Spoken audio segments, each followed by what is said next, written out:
Querido tocayo, quiero compartirte dos narrativas que se están dando. Ya nos dijiste la tuya y la más creíble en ese sentido para ti. Mira, el analista Carlos Pérez Ricard comenta esto. Cita textualmente por ahí a alguien y dice: sobre la entrega del Mayo Zambada en Estados Unidos, lo más probable es que Zambada, siguiendo los pasos de su hijo, el Vicentillo, y en un contexto de extrema vulnerabilidad, haya llegado a un acuerdo de colaboración con el gobierno de Estados Unidos. Estos acuerdos que decíamos que se pusieron muy de moda con el cartel del Norte del Valle, el cartel de los sapos. En este tipo de tratos, el acusado reconoce algunos pocos crímenes, ofrece una fracción de su dinero a modo de tributo, algo de información y un puñado de alfiles y caballos del ajedrez de su organización.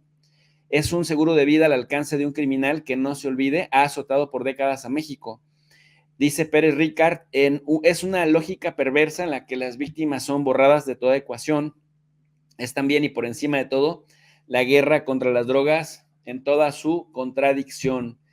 Esta es, digamos, una de las narrativas a la que se suma también la de Oscar Balmen, que Oscar Balmen también es periodista de MBS Noticias de Milenio y participa en ADN 40. Él lo que dice es que al parecer, dice, se entregó a agentes de Estados Unidos, el Mayo Zambada, con alrededor de 75 años, y una parte de la mística de su biografía es que es discreto, evasivo y que incluso pudo morir sin haberse entregado nunca. Por la primera información que tenemos, es muy probable que con este pacto de entrega se sacrifique para salvar a su familia.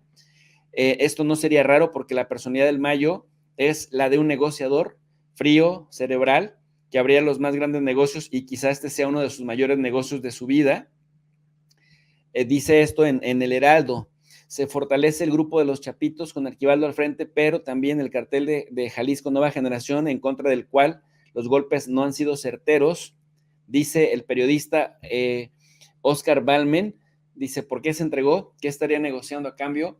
No podemos obviar el contexto histórico. Bueno, y la otra narrativa, esta que va más allá de la negociación, es la que está promoviendo The Wall Street Journal, este periódico que ha dado pues bastantes notas, o más bien que ha dado las notas en la cual efectivamente está manejando la narrativa de que probablemente lo arrestaron, que quizás lo habrían invitado a dar un paseo en avioneta para certificar las pistas y de pronto apareció en Estados Unidos y en Estados Unidos los pillan en lugares distintos al hijo del Chapo Guzmán y que quizá da el pitazo de que también ahí estaba el Mayo Zambada. Y en este sentido, también viene la pregunta, ¿no? ¿Arresto o entrega voluntaria? Tú ya nos diste una pista de por dónde va lo que tú crees.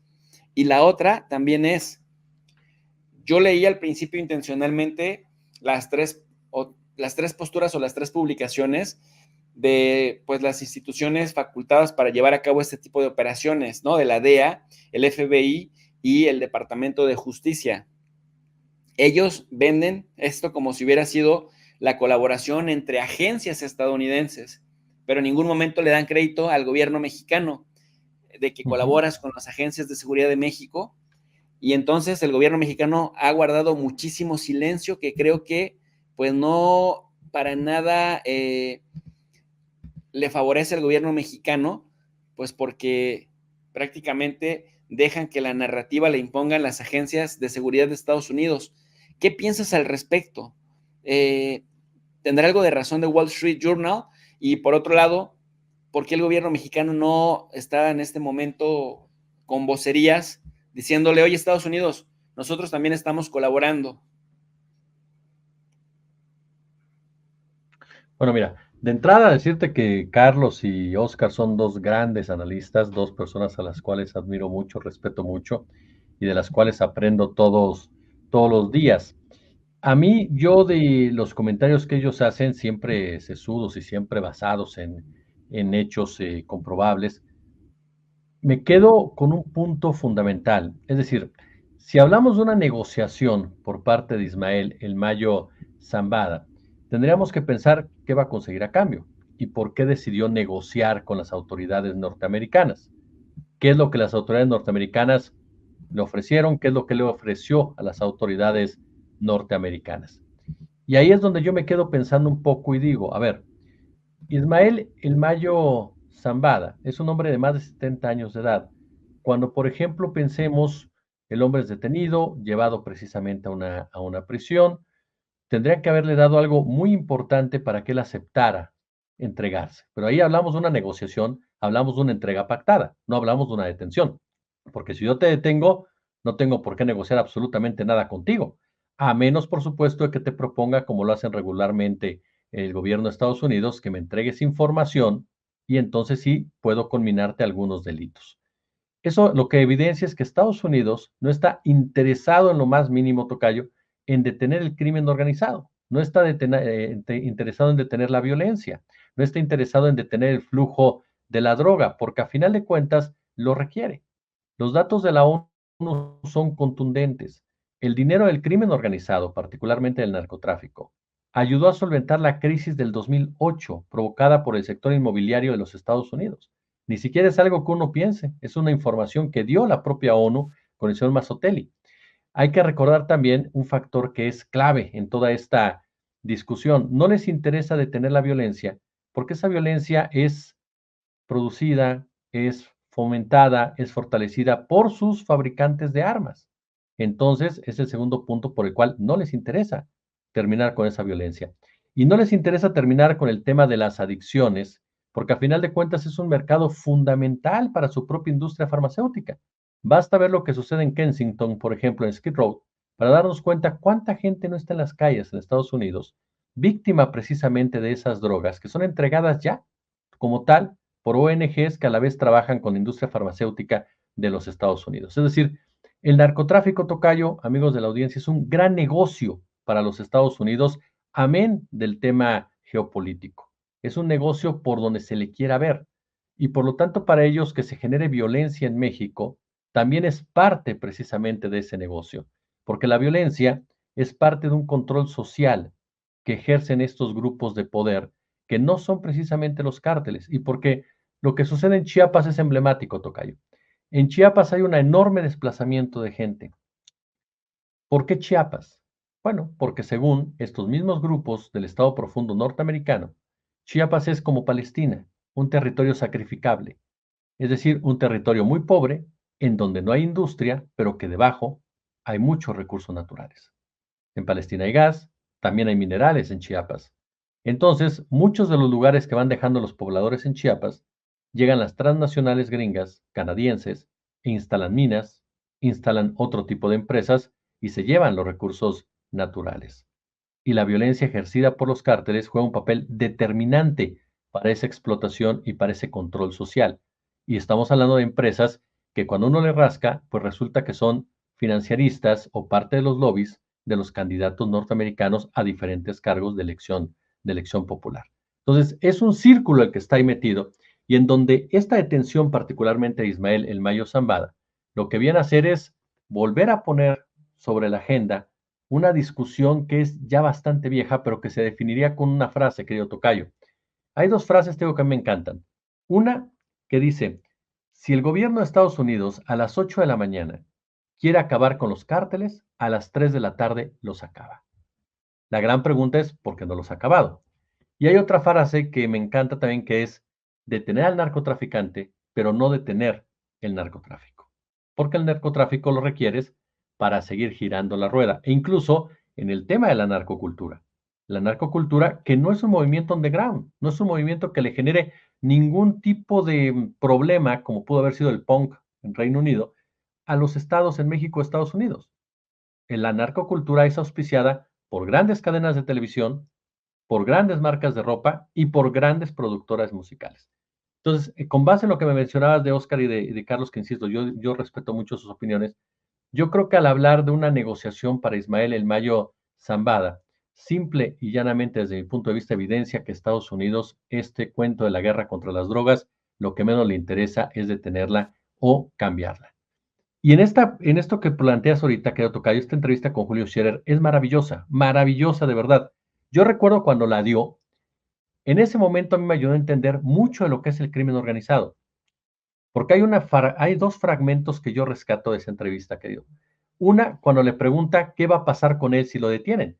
Y el Mayo con toda tranquilidad sonríe incluso, según la entrevista, porque el maestro Scherer era maravilloso describiendo, y señala que el Mayo sonríe y le dice algo así como, pues seguramente me van a detener, me van a fusilar y me van a tener que dar un escarmiento. Tengo que servir como escarmiento, porque así funciona.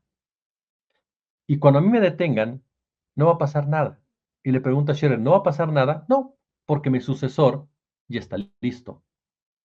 Es decir, el narcotráfico, la rueda sigue y sigue girando por una sencilla y triste detalle, querido tocayo. Detienes al director general, pero nunca al dueño.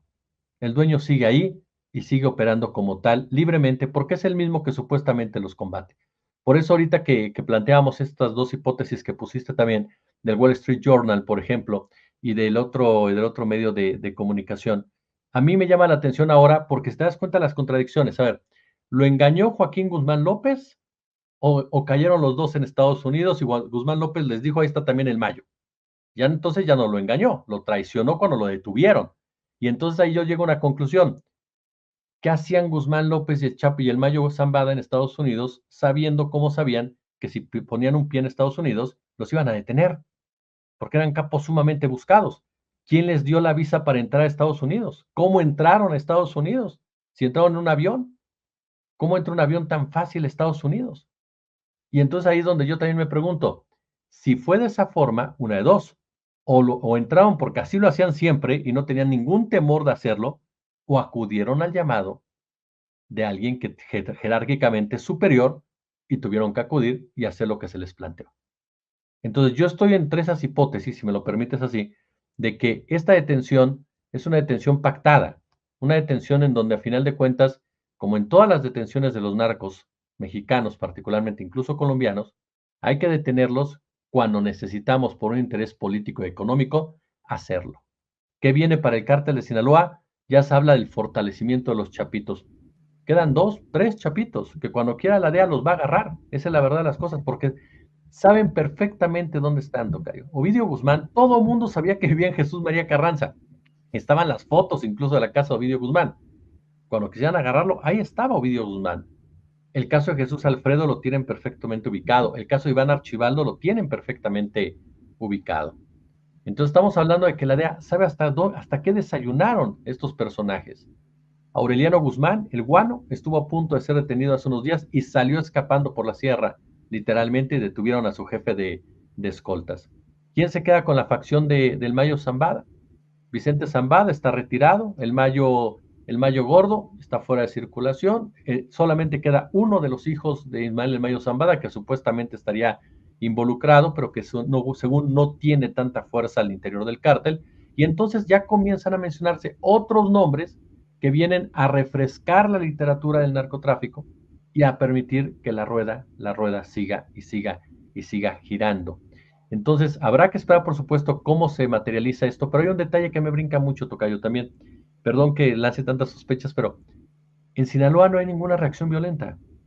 A ver, detuvieron al capo de capos, ¿no? Detuvieron al hombre clave en todo esto, detuvieron al hombre en el cual se basaba el cártel de Sinaloa y no pasa nada. Ahora pensemos en los Cabrera, que seguramente serán los sucesores oficiales del Mayo Zambada en toda esta narrativa, pero veremos qué pasa, sobre todo en el golpe efectista. Ahora, un detalle más, si me lo permites, que involucra a la política mexicana. Si yo fuera Felipe Calderón y realmente la DEA detuvo, o el FBI, o la CIA, o el que tú me digas, detiene al Mayo Zambada, yo me cuidaría si fuera Felipe Calderón de no ir a Estados Unidos y me protegería de la mejor manera, porque si hubo un presidente que fomentó la actuación del cártel de Sinaloa, confirmado porque tiene a su secretario de Seguridad Pública preso por narco con el cártel de Sinaloa, es Felipe Calderón Hinojosa. Entonces, Felipe Calderón tendría, por supuesto, que estarse cuidando, si es que de verdad quieren detener a la siguiente pieza del rompecabezas. Y agarra hasta García Luna, ¿quién sigue? El jefe de García Luna. ¿Quién es el jefe de García Luna? Felipe Calderón Hinojosa. También hay gente que nos dice, ¿se puede crear una narrativa en contra de López Obrador? Sí, sí, la DEA no le perdona a López Obrador que haya puesto en orden a sus agentes. Y hay que recordar que quien filtró la información de este falso financiamiento a la campaña de López Obrador en el año 2006 fue la DEA, precisamente a Tim Golden, a tal grado que el propio Tim Golden lo reconoce de ProPublica. Entonces, estamos ante una agencia que le gusta intervenir en la política mexicana generando inestabilidad conforme a sus intereses netamente políticos y que utiliza el narcotráfico precisamente para ello. Híjole, qué fuerte todo lo que conectas y lo que comentas, tocayo.